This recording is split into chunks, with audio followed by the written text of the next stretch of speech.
We recently requested from the COLLIER County School Board District information about the races of the students that they have been expelling from their schools. They replied to us that this information is personal and identifiable to the students and they can't give it to us. Well, the reality is that it's not personal and identifiable information. We didn't ask for the students' names and addresses. We asked them the percentage of races that they have been expelling from their school district. Since someone who attended their school district myself is well aware that in COLLIER County, Florida, the percentage of Hispanics and blacks that are being expelled is far disproportionate to those of the white race. When I attended Gulf Coast High School, there was only a handful of African American students that you could count in this school. There was just far too little. However, I noticed that there were actually more students that had been expelled from the school district that were African American than that there were attending the schools. Any millennial who went to the COLLIER County school districts knows I ain't lying about this figure. The nice thing would be to see the real number so that we can confirm what we already know regarding the practice of expelling African American students from well-to-do high schools in wealthy areas in Florida, like is Naples, West Palm Beach, and a few other high-end zip codes where they simply don't want to see black students. These are what they refer to as inner city minorities among themselves in the school district. It's a group of students that they would prefer didn't go to their schools because after all, they're catering to the wealthy elite and suburban, and they don't want to have to deal or mingle with students that they perceive don't belong in their school districts. I had the privilege, if you could call it that, to sit down with a high-ranking official of a particular school district in South Florida. And while I'm not going to mention exactly which county it is one in the southern region of the state. This is a very high-ranking official among the school districts. It's a fairly wealthy and prominent individual in the community, and I talked to him about the problems that are facing the communities of South Florida when it comes to education. He told me that the biggest problem that they have is getting rid of African American students from their school districts. So you go figure, a school district where the people at the top, their main priority is getting rid of inner city youth from their schools. What do you think these school districts are like when these are the types of individuals who are at the top of the food chain in the school districts? Of course, there are laws that are intended to protect the children, and getting information on school boards is very difficult. It's all protected by laws, but the intention of these laws on paper would be to protect the children, their information, and their privacy from public scrutiny. But the issue here isn't the students and their personal information. The issue at hand here is how these school districts are using these laws that are intended to protect the children to cover up all the things that they are doing wrong. It would be really great if we could actually get analytics out of the state of Florida on the reality of racial equality and attainment in education by race. These school districts are using these laws, which intended purposes to protect the children, to cover up all the things that they are doing wrong and to run with complete impunity when it comes to their misbehavior and mistreatment of people by demographical background. Now, the reply that we got from the COLLIER County School District is that they can't release the information I'm requesting because it's personal and identifiable. Now, we all know that the overall demographics of something is not personal or identifiable. What they're trying to do is not give us the information because they know that within this information are pieces and details that clearly denote how the COLLIER County School District, like many other in South Florida, have been expelling African American students at a disproportionate rate, sending them to alternative programs like New Beginning or outright kicking them out from their schools in general. There was definitely some misappropriation with how I was expelled from Gulf Coast High School. It was related to an incident with me having a cell phone on school grounds that was escalated by a teacher by the name of Julie Sprague, who right after my expulsion was promoted to the school board of COLLIER County, as if rewarding her for my expulsion. Now, earlier on in middle school, students like myself, mostly Hispanics, Puerto Ricans, anybody who was African American or minority, were all classified as gang members by the on-campus police that they have in the school. So these police officers are put in these schools to keep the students safe is the exterior notion. But in reality, any student who's gone to the schools in Florida knows that the real reason these police officers are there is mostly to start to compile information on which students they're going to be classifying as gang members. And these are individuals who they're going to purposely go after and try to expel. They're going to be searching these students. They're going to be trying to get these kids kicked out of these school districts based on nothing more than their profiling based off of what neighborhoods they live in, how they dress, and of course their racial demographic. This is information that they transfer from one school district to the next and follows you onto your adulthood life. The interesting concept is that even later on in life, like when I worked for a restaurant, there was a Republican presidential candidate at the time that was visiting this restaurant, and the company that I worked for told me that I couldn't come to work because of my school discipline record, denoting me as a gang member when I was in school. So because of the Secret Service having access to my school information, I wasn't able to carry out my obligation at being at work that day because there was a Republican candidate that was coming to our school. The interesting notion is that I was never actually a gang member. And if I was involved in teenage delinquency, it absolutely and certainly was not the particular label that they put on me.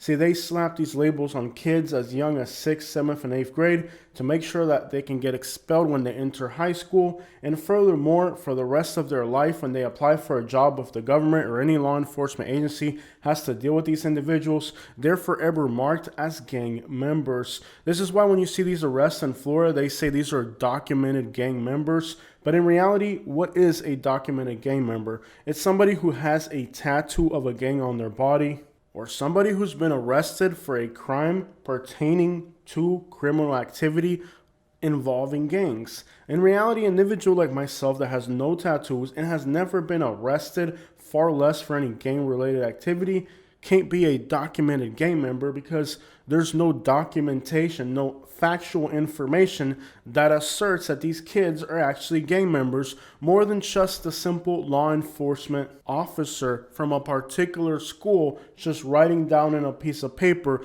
little Haitian boy is a gang member, little black kid is a blood or a crip. There's no tattoos.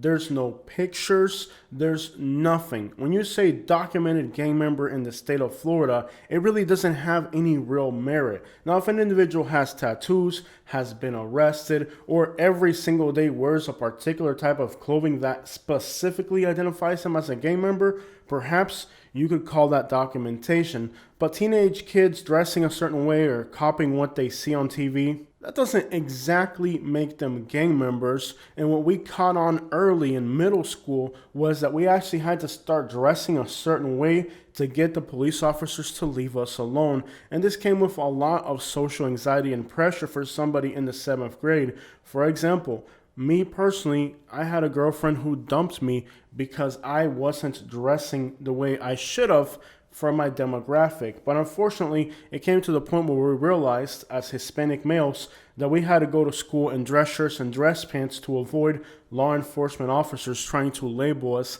as gang members. That means that even as students, we were already aware of the police profiling tactics that were taking place. But despite the fact that we even switched up the way we dress to get these law enforcement officers to leave us alone, because it wasn't like we were engaging in real criminal activity. It was simply that we were Hispanic and black kids that were in a 95% white school district at the time. And they simply didn't want us there. I recall there was a particular female student whose dad was a police officer. At 15 years old in Gulf Coast High School, this female was the plug for everybody, including us inner city kids that lived in bad neighborhoods, because her father being a police officer, he was able to rip off people's supply and she would get it and sell it to other students. She was actually caught in Gulf Coast High School with a firearm. This female graduated from Gulf Coast High School despite the fact she was arrested on site on school grounds for possession of a firearm. So let me repeat this in case you didn't hear it. A 15-year-old female whose father was a police officer was caught on school grounds with possession of a firearm, and she managed to graduate from that same school, while African American students and Hispanic students were expelled from the same school district for possession of a cell phone. So Hispanics and blacks were getting expelled from Gulf Coast High School just for having a cell phone. But if this white female whose dad's a cop shows up to school armed, she was able to graduate. And this is the issue that is far more concerning with these school districts. It isn't just that they target Hispanic and black students, but that they are willing to overlook things like a white student bringing a firearm to school, especially when her daddy was a high-ranking police officer. The reason that I had a cell phone in school was because at 15 years old, I was managing a landscaping company. I was going to school and working at the same time because my mother had cancer, and I had been working since I was just 14 years old. And there were days of the week, like I would take 1 or 2 days of the week and I would actually go work, and I would try to get my schoolwork done at home so that I could go work during school days because I didn't have a choice. So here I was at 15, 16 years old, working, having to have a cell phone because I was managing a company, getting expelled from a school district for possession of a phone. Meanwhile, here's this white girl with a gun. Let's be clear about the reason why she had it is because she was the school plug for everybody. She's able to graduate. And this is the reality that students in Dade County, Broward, Palm Beach, Collier, Lee, Henry, Glades, Okeechobee, Martin, and other counties in South Florida have been facing. The fact that we were being expelled practically for our race, even though we were doing nothing wrong in school. We were all labeled as gang members, documented gang members, when none of us had tattoos or any real involvement with any criminal activity. All we were doing is going home, watching BET 106 in Park, and wearing whatever we saw people in Atlanta wear because that was the culture that we grew up around. Here in Manatee County, Florida, the former director of the new college that sits between Sarasota and Bradenton is facing at least 6 indecent exposure charges. This individual is on his 6th arrest for indecent exposure between Manatee and Sarasota County. He has a problem where he goes out in public and does that to random women. Now, this is an individual who was appointed to this position by the governor of Florida. He actually used to be the formal spokesperson for the governor of Florida, but he was demoted from that position after making some insensitive comments about the victims of COVID-19. Yet, despite the fact he was demoted from being the spokesperson of the governor, he was still able to retain a fairly high position in the state, being now the director of a college. And despite his second issue here now, 3rd, 4th, 5th, 6th indecent exposure charge, to just give you an idea of the types of individuals that have these positions in Florida school districts. These are definitely not individuals who acquire their position by being, well, I don't know, somebody who would deserve to be in these positions. Simply they acquire these positions by their friendships and relationships to other powerful people in politics, since after all, these are individuals who are appointed, not actually individuals who earn these positions. Friends of governors and politicians. So now you know when you hear these news releases in Florida where a person was arrested and they were a documented gang member, I would really like to see the definition of the state of Florida on what a documented gang member is. Is it somebody that has tattoos, somebody who's been arrested for a shooting, or somebody who you decided from high school or middle school that they weren't going to be able to be anything for the rest of their lives because for some reason or another they didn't fit the demographical profile of the zip code they lived in? Don't you think that if a student is going to be classified as a documented gang member in a school district, that these law enforcement agencies should be required to notify the parents of this determination? Or is this just something they should just keep to themselves? It isn't that the student's disciplinary record warrants being expelled, it's that these police officers determine that these individuals are undoubtedly going to end up getting in trouble and expelled from the schools. Many times these police officers even direct the teachers, telling them that they have to start writing up disciplinary records for these students. In my case, I was given 3 insubordination charges. Now, insubordination is actually one of those charges in school disciplinary records that can escalate perpetually. It's something that if you get one, you get two, you get three, eventually you can even be expelled for this type of behavior. But it's something completely left to, well, the interpretation of an individual.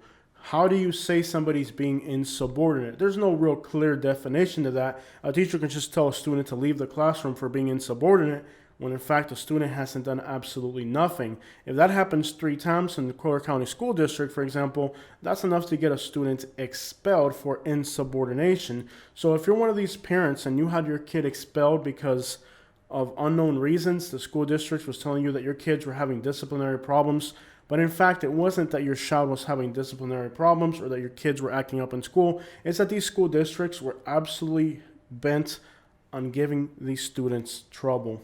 It then becomes an issue, not that your kids are being bad in school or that your kids are doing anything that they're not supposed to. It comes down to the fact that the police officers in these marked gang units are labeling your children as documented gang members and directing the teachers that they have to do everything they can to get your child expelled. Individually, a lot of kids went through that experience in the state of Florida, and they were able to destroy our education or their attainment to education. That is why when I recently got my GED from Manatee Technical College here in Branson, Florida, it was a huge success for me that I was able to have my education on my own terms and not have somebody else determine that for me. As an adult, I have no tattoos. I am not a member of a gang. I do not associate with people that do criminal activities. I don't do anything illegal. Despite that, I have to live with this label for the rest of my life. Every time I get pulled over by a police officer or every time I have any interaction with law enforcement, the same question comes up that we're dealing with a documented gang member. A documented gang member who's never been arrested, doesn't have any tattoos, and definitely doesn't have any association with individuals who are engaged in criminal activities. So if you're a parent of students in South Florida, you need to be very careful to understand exactly what's going on with your kids in these school districts. One of the biggest advantages that these on-site, on-campus police officers have in being able to document your kids as gang members and ruin their lives forever is the fact that Hispanics, Haitians, and other poor people here in South Florida are detached from their children's education, not knowing the teachers, not knowing the principals, and not knowing what's going on with their kids in these school districts. And that gives these individuals complete impunity to do whatever the crap they want, knowing that the parents are not going to look into why their kids were being expelled from the schools. Speaking Spanish or Creole at home, it was actually the students, us, who had to do things for our parents, not our parents do things for us. And that leaves children, particularly those who don't have English as a primary language, very vulnerable when it comes to this predatory behavior from a school district that is purposely trying to ensure that certain kids can't participate in education. Perhaps our parents thought that by bringing us to these high-dollar zip codes and putting us in these exclusively white and wealthy schools, that they were doing us a favor. But the reality is that when you come from a poor background that's marginalized and you put your kids in these high-dollar school districts, many times these school districts are doing everything they can to ensure that your kids aren't there for too long. These school districts in Florida have been expelling children for disciplinary record issues, not because the children had disciplinary issues, but because the school districts themselves determined that they didn't want these poor inner city kids looking bad, degrading the aspect that they want their schools to have, an aspect that these are all white, wealthy suburban schools. See, they don't want these kids to be seen in these schools. And many times it's even the parents who tell the school districts that they don't want to see black and Hispanic kids going to those schools and what can be done to get these kids out of these schools. And sadly, despite the fact that these school districts are supposed to provide equal education to everybody, they actually listen to these parents and go after these kids, despite the fact that these kids don't have disciplinary issues. That's the embarrassing situation with education in Florida.